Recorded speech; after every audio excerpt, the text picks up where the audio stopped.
Jadi ini penentuan nilai tegangan kritis ya. Ini kasus kegagalan flexural buckling ya. Ada dua bagian, ini satu yang kiri, satu yang kanan. Jadi batasnya ini di lambdanya. Jadi kalau lambda kurang dari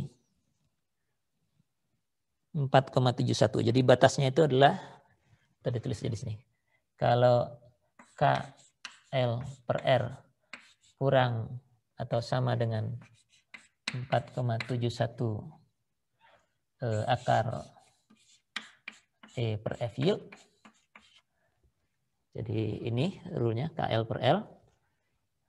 Maka F kritisnya adalah, formulanya ini agak panjang, ada pangkat-pangkatnya segala. 0,658 F yield per FE. 658 F yield per FE, begitu ya, benar? Ini pangkat ya, ini ditaruh di atas, ini pangkat. Dikalikan dengan F yield. Ya. Oke.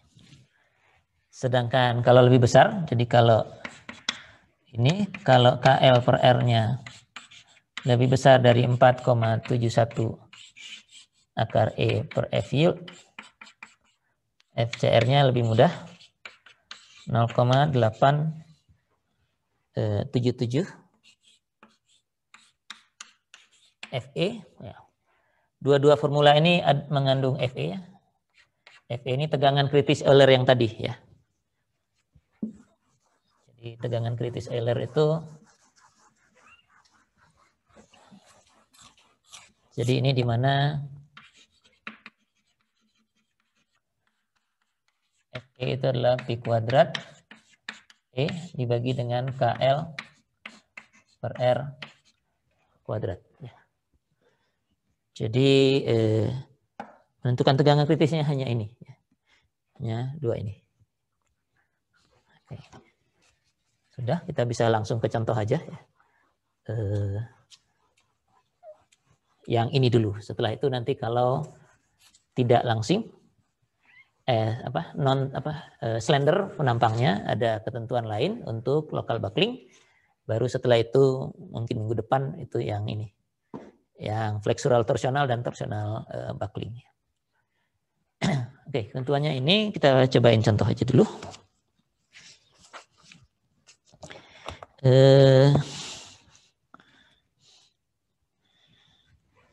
Jadi ini baloknya W14 kali 74 A992. A992 ini artinya F yield-nya 50 KSI. 50 KSI. Panjangnya 20 kaki. Kedua ujung sendi ya.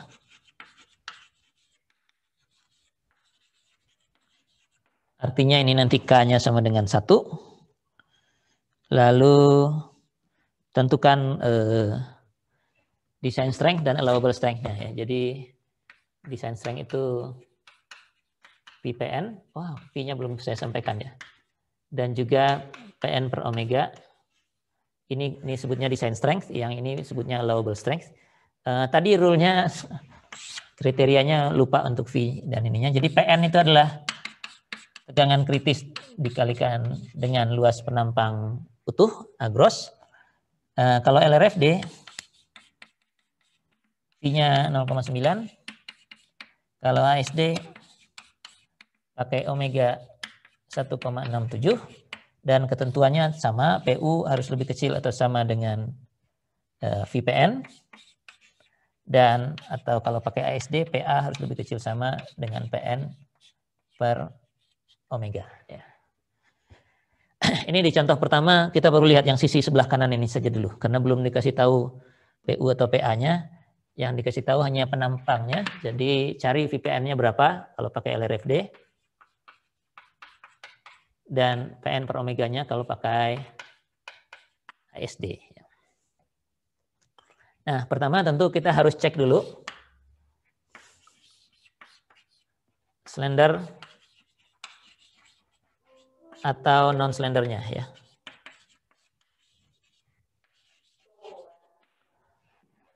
Ini menggunakan ketentuan yang barusan kita lihat tadi di AISC. Jadi pertama kita cek dulu di tabel untuk 14 kali 74 ya. AISC manual 1474.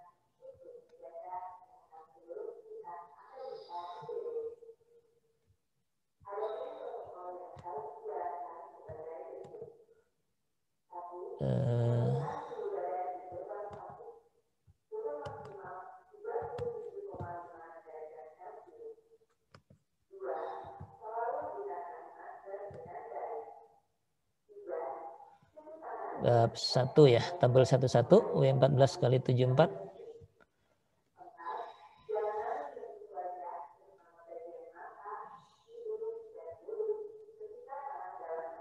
Ini 14 kali 74 kita perlu luasnya nanti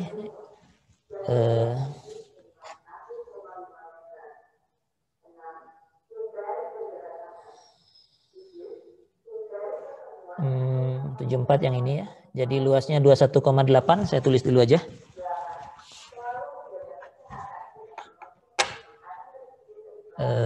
Ini belum ngecek, tapi ini.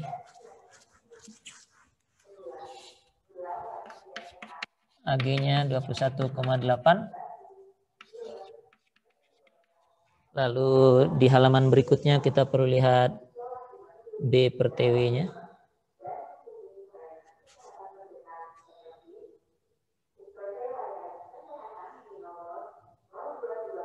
itu DF per 2 TF-nya 6,41.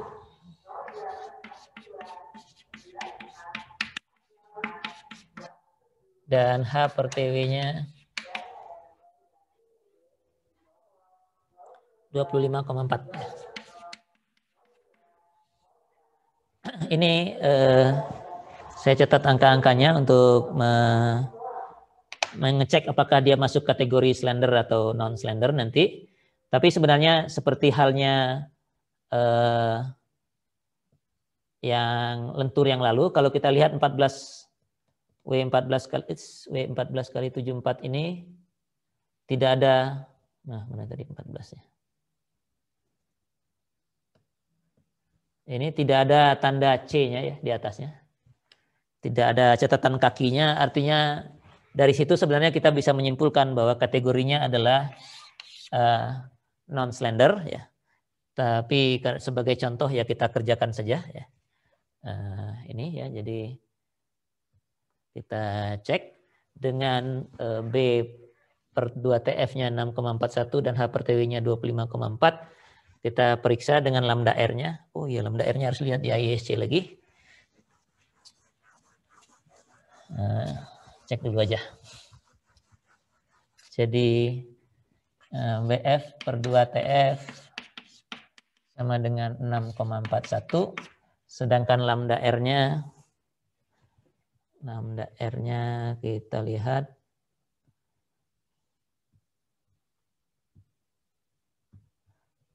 share AISC yang ini, lambda R-nya batasnya 0,56, ini untuk lens ya. 0,56.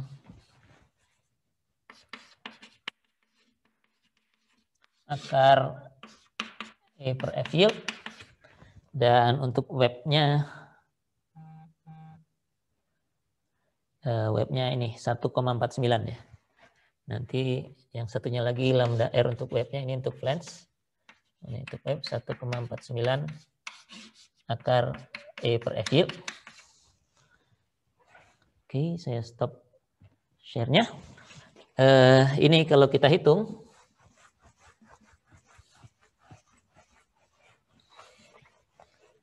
ini H per TW-nya yang 25,4 harus dibandingkan dengan ini. Ini kalau kita masukkan E-nya 29.000 dan F yield-nya 50, nilainya adalah Itu nggak di buku ya. Oh, nggak dihitung ya, jadi kita hitung sendiri aja. Dia cuma bilang tidak ada catatan kaki, artinya aman ya. Jadi 0,56 kali akar 29.000 bagi 50. Yang ini 13,5.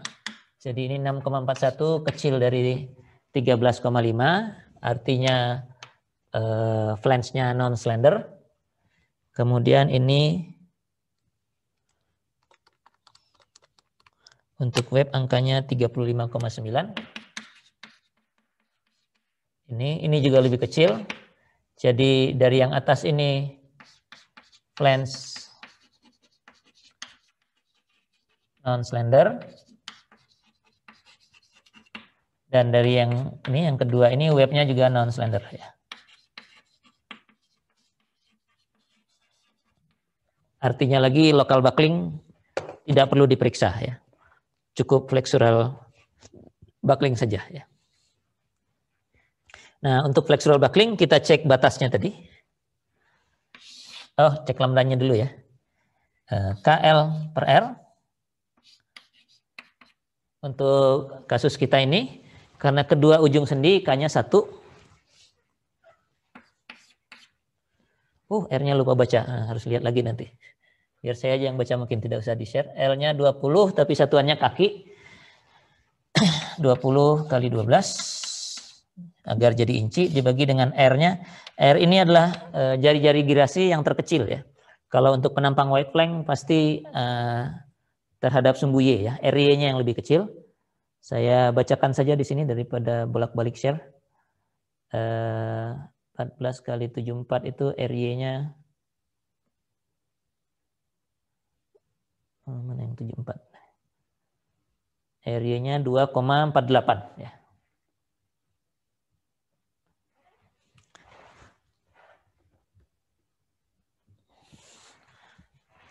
Di sini ada info satu lagi yang perlu kita tambahkan, RY-nya 2,48 inch, sehingga KL per R-nya ini 1 kali 20 kali 12 dibagi dengan 2,48 dan nilainya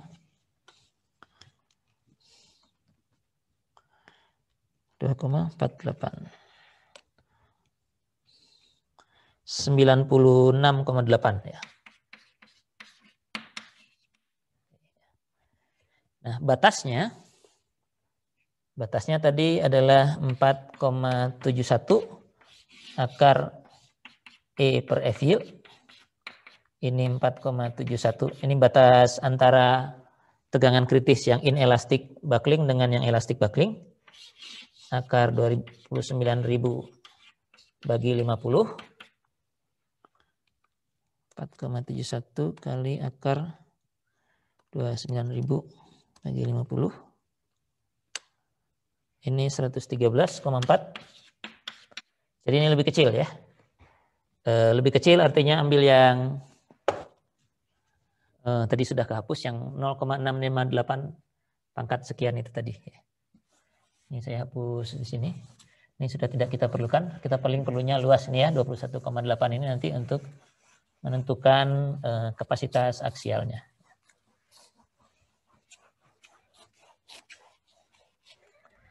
Jadi ini karena lebih kecil ya. Lebih kecil jadinya pakai tegangan kritis yang 0,658 F yield per F pangkat ini dikalikan dengan F yield-nya lagi ya. F yield-nya 50 sudah, FE-nya harus dicari dulu. Itu adalah Pi kuadrat E dibagi dengan KL per R kuadrat ya. Pi kuadrat kali 29.000. E-nya 29.000, KL per R-nya barusan kita hitung 96,8. 6,8 kuadrat. Dan ini kalau kita hitung hasilnya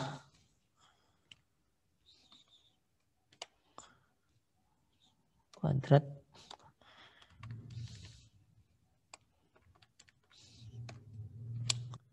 30,5. 55 kalau mau pakai ini satuannya KSI ya. Dan ini kalau kita masukkan ke sini kita dapatkan tegangan kritisnya 0,658 pangkat 50 per 30,55 ini dikalikan dengan 50 lagi.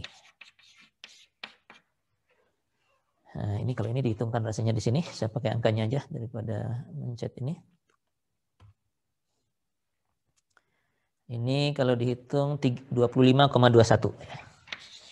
25,21 KSI ya. Sehingga PN-nya bisa kita hitung menggunakan FCR ini. PN sama dengan FCR kalikan A gross yang 21,8 itu. Jadi 25,21 kalikan 21,8 ya. Yang ini hasilnya 549,6 ya. 549,6 kips ya. Ini baru kapasitas nominalnya, sedangkan design strength-nya harus dikalikan V atau allowable strength-nya harus dibagi dengan omega.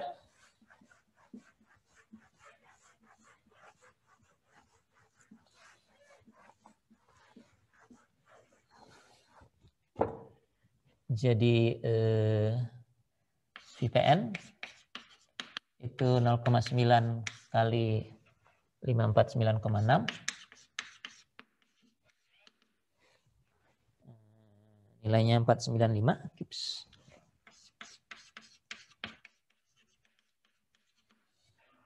Sedangkan PN per omeganya itu 549,6 dibagi 1,67 yang nilainya adalah 330.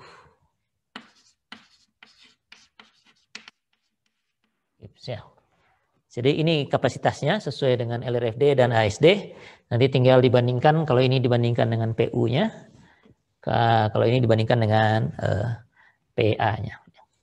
Kalau Anda perhatikan, tegangan kritisnya yang terpakai itu cuma 25,21 ya, yang dikalikan luas. Padahal yieldnya itu 50 ya. Jadi hanya separuh dari kapasitas maksimumnya ya. Ya, karena buckling tentunya ya, karena ini panjangnya yang 20 meter ini. 20 meter, 20 kaki ya. 20 kaki itu sekitar bagi 3, 7 meteran ya. Tinggi sekali kolomnya. Jadi demikian contohnya ya. Dan kalau local buckling tidak perlu diperiksa dan penampangnya weight length, sudah selesai di sini. Yang untuk yang tekan. Tidak perlu mengecek yang lain-lain. Kita umumnya akan menggunakan weight length, walaupun kalau misalnya elemen tekannya itu bracing, pengkaku, itu bentuknya mungkin bukan weight length ya. Bisa siku, bisa batang solid begitu saja ya, yang digunakan.